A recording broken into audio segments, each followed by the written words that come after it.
এটা শ্রমিকের আন্দোলন, এখানে কোনো আওয়ামী লীগ নাই, বিএনপি নাই, দলীয় মানুষের কোনো সম্পর্ক নাই। সমাধান একটাই, ইমাম হোসেন, ইমাম শরীফ হোসেন অ্যারেস্ট হতে হবে।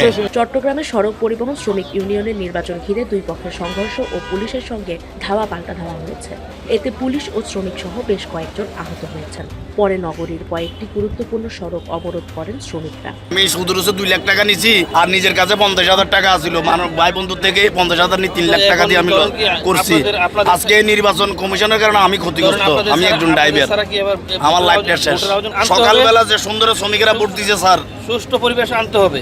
যেভাবে শ্রমিকেরা ভোট দিয়েছে আল্লাহ দিলে আমি বিপুল পাশ হইতাম। রাস্তা ব্লক করার কারণে আমাদের শ্রমিক নির্বাচন ছিল, নির্বাচনের আগে ভোট হয়ে গেছে, ওই যে শ্রমিকেরা করছে, শ্রমিকের উপরে মানে নির্যাতন করছে, আর মারামারি হয়েছে বলে শোনা গেছে, একজন মারাও গেছে, ককটেল আবার টিয়ার গ্যাস এগুলো মার হয়েছে, অনেক কারণে রাস্তা বন্ধ।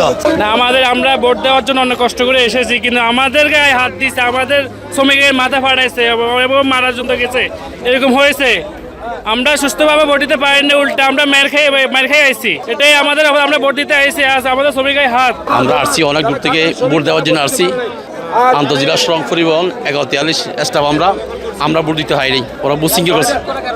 কাউন্টারকে আমাদের কি ভোট সুশৃঙ্খল ভোট হয়নি, ওখানে মায়ের দেওয়া টিয়ার, পুলিশে পাবলিকের হাত দেওয়া টিয়ার, গ্যাস মারা, এই জন্যই। মঙ্গলবার সকালে হালি শহরের দুলহান কমিউনিটি সেন্টারে শুরু হয় বাংলাদেশ আন্তজেলা সড়ক পরিবহন শ্রমিক ইউনিয়নের নির্বাচন। দুপুরে এক প্রার্থী ভোটে কারচুপি ও জাল ভোটের অভিযোগ তুললে দুই পক্ষের মধ্যে উত্তেজনা ছড়িয়ে পড়ে। আজকে ছিল আমাদের শ্রমিক নির্বাচন, আন্তর্জাতিক বাস শ্রমিক ইউনিয়নের 1143-এর।